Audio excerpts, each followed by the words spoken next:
Всем привет! Я Марина и с вами Школа Сакрамел. Натуральным ногтям свойственно скручивание. В этом видео сделаем сложную коррекцию ногтей гелем. Будем поднимать клюющие кончики. Очень интересно! Поехали!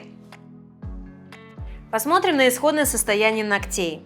Да, здесь не все так радужно. С этими ногтями приключилась целая история, о которой я вам расскажу, пока буду делать снятие и маникюр. Я очень долго искала модель с вниз растущими ногтями, потому что хотела снять новый урок для своего онлайн-курса по моделированию ногтей, именно для коррекции, чтобы показать, как восстановить клюющий кончик. Наконец-таки я нашла такую модель. Мы договорились о встрече, и в день встречи она пишет о том, что сломала ноготь. Я спросила, какова причина, как так вообще получилось сорвать ноготь настолько сильно, на что она ответила, что подралась со своим парнем. Я, конечно, немного была в шоке. Девочки, не делитесь, пожалуйста, с парнями, чтобы так не срывать ногти.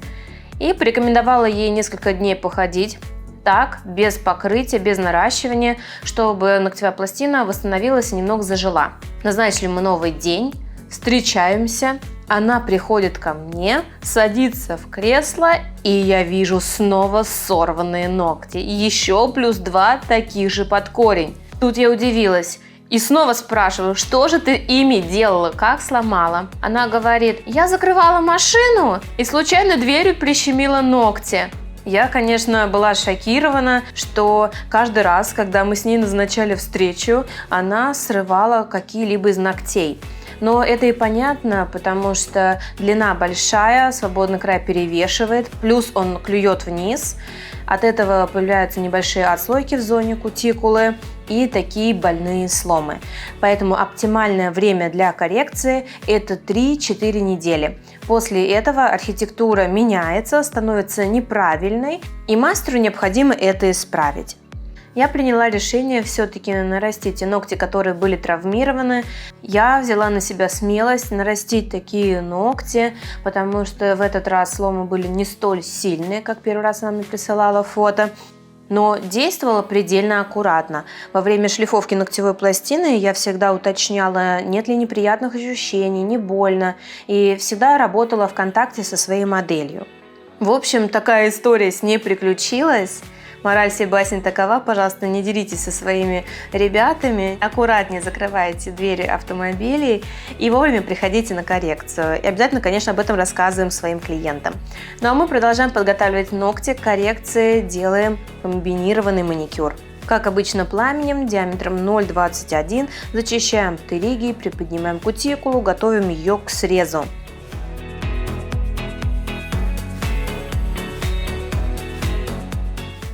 Способов коррекции таких ногтей множество. Можно работать акригелем, поднять клюющий кончик, густым гелем, или же полностью убрать свободный край и нарастить заново.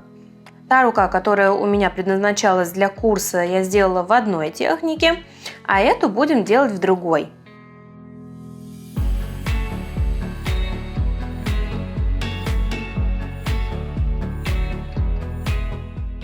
Закончили с маникюром, аккуратно обезжириваю ногтевую пластину и на тех ногтях, которые травмированы, аккуратно прохожусь уголком салфетки, чтобы лишний раз не попадать ацетон содержащим средством на гипонихи. То есть кожа, которую мы видим, это продолжение ногтевого ложа, гипонихи, которая является живой структурой, и мы не можем ее срезать, так как просто-напросто пойдет кровь. Оставляем прямо так. Покрываю ногти праймером. Даю ему немного времени испариться и затем наношу тонкий слой базы.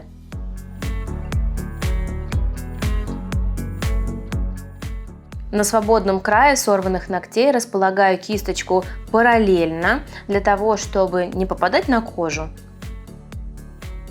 Если вы хоть раз срывали таким образом себе ногти, повреждали гипонихи, я думаю, знаете, как это неприятно и больно. Поэтому все наши движения должны быть очень аккуратными.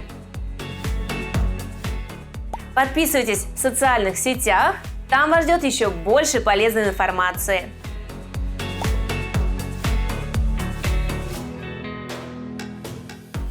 Для поднятия клюющих кончиков буду использовать гель-желе. Он тексотропный.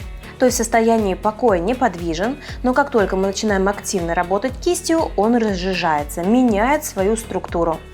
Им достаточно удобно работать, поскольку он не течет, но все-таки новичкам не очень просто. Я быстро наношу гель на свободный край, смотрю, чтобы была нужная мне высота. Хочу заметить, что данный гель-желе имеет очень плотный пигмент, поэтому его нельзя наносить крайне толсто. Слой должен быть умеренным, чтобы он заполимеризовался в лампе. Если он не просохнет, то просто будет эффект пирожка с сырой начинкой.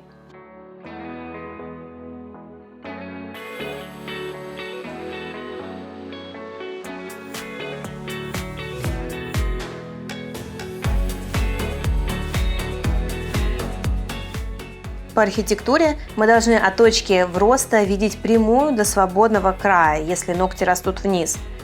Поэтому на большом ногте буду работать в 2 этапа. Наношу первый слой геля, просушиваю. И второй слой распределяю до середины ногтя.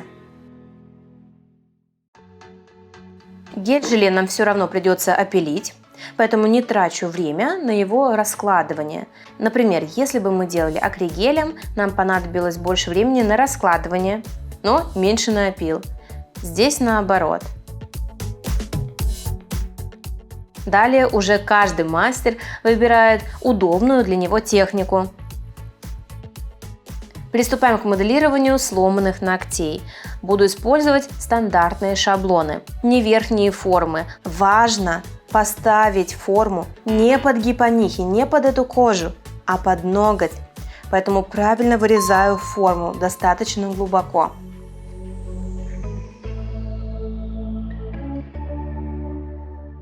Намечаю насечки, для того, чтобы мне не мешали боковые валики обжать форму.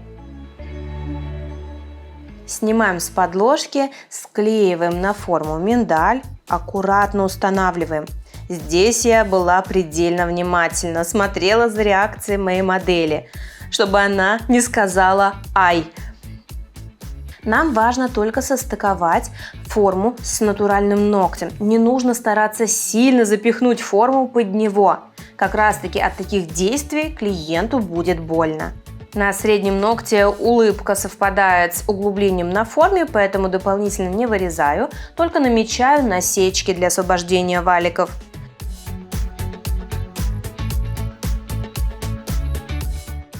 Устанавливаем форму. Форма ставится ровно.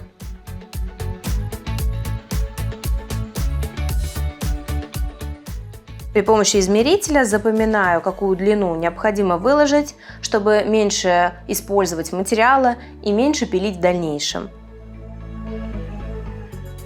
Для формирования подложек также буду использовать этот гель-желе. Он не растекается, могу моделировать по несколько ногтей сразу.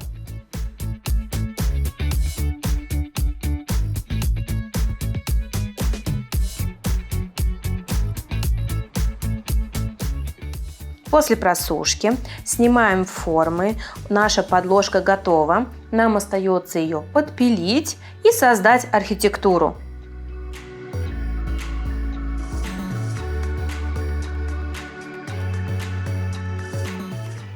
Те ногти, которые растут вниз, необходимо поднять. Переворачиваю ноготь и смело твердосплавной фрезой убираю толщину. Пока не на чистовую, основной объем, чтобы он не мешал мне придавать форму.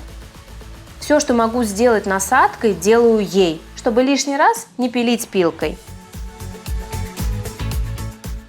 Опиливаем нижние параллели, сглаживаю поверхность.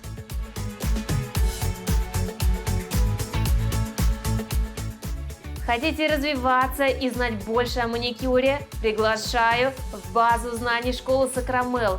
Более 20 видеокурсов по цене одного с получением сертификата. Они доступны по всему миру.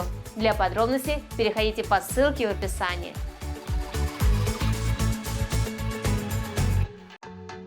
Кладем пилку под ногтевую пластину, пилим, чтобы приподнять кончик. Далее оформляем свободный край по форме миндаль, совершая длинные покачивающиеся движения. Сглаживаем место перехода от натурального ногтя к искусственному материалу.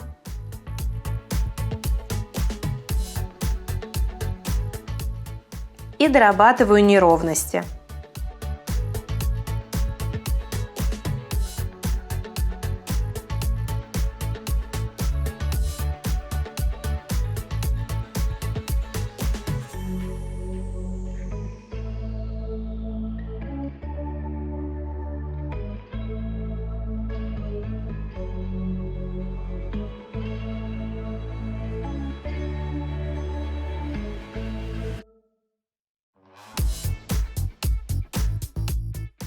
Наши подложки готовы.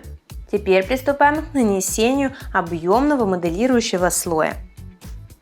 Промазываю ногтевую пластину по периметру кутикулы, свободный край, для того, чтобы увлажнить поверхность и чтобы по ней легче распределялся гель. Набираю каплю геля побольше, ставлю ее на наивысшую точку и очень аккуратно раскладываем кистью в зоне кутикулы. Очень важно, как вы выкладываете материал в зоне кутикулы. От этого зависит, будут ли отслойки или нет. Чтобы сделать плавный переход, можно помочь себе тонкой кистью. Когда поверхность ровная, отправляем в лампу на просушку. Важно, что при такой длине, форме и типу роста ногтей мы должны сместить наивысшую точку апекс ближе к кутикуле, для того, чтобы через 3 недели не было повторно таких сломов.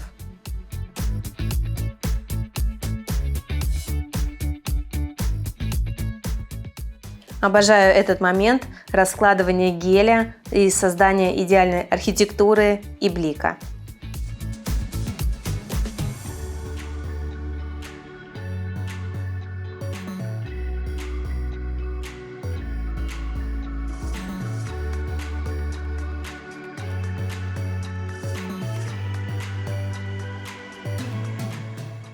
Если мы все выложили идеально, то нам ничего больше не нужно пилить, только убрать толщину изнутри. На указательном видим кожу гипонихия, ее мы не трогаем. Для того, чтобы убрать ноготь, использую твердосплавную насадку с зеленой насечкой с тонким носиком. Включаю 30 тысяч оборотов, положение форвард и иду длинным движением справа налево. Всегда делаю этот этап после моделирования архитектуры, чтобы видеть итоговую толщину. Для этого этапа можно использовать и другие удобные вам насадки. Выполним дизайн. Нам захотелось яркой осени, поэтому взяли пастельно-розовый оттенок, наносим первый слой. Кисточкой для омбре выполняем растушевку по сухому. Здесь не стараюсь добиться супер идеального перехода, потому что для яркости мы планируем добавить блестки на это место. Первым слоем наношу материал до середины ногтевой пластины и растягиваю до верхней трети. Отправляем на просушку. Вторым слоем наношу уже меньшее количество гель-лака и растягиваю до середины ногтя. Таким образом получается эффект омбре, кончик плотный по цветовому пигменту, а к кутикуле сходит на нет.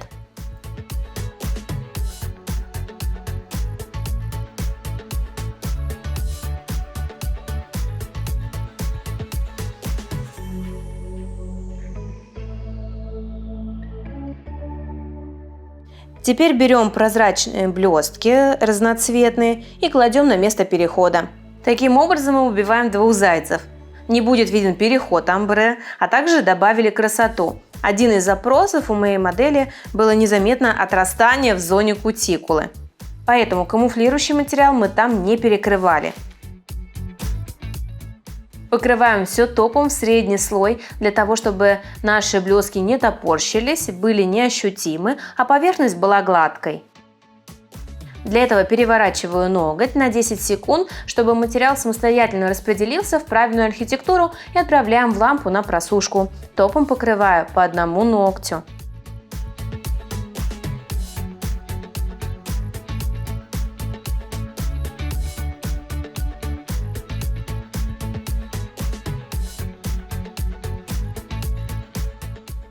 С внутренней стороны я выпилила и натуральный ноготь. Поэтому покрываем топом и в таком положении руки отправляем на просушку в лампу.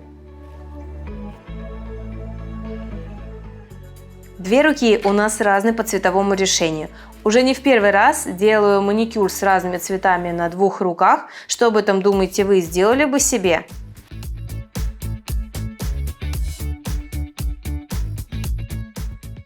Наш результат.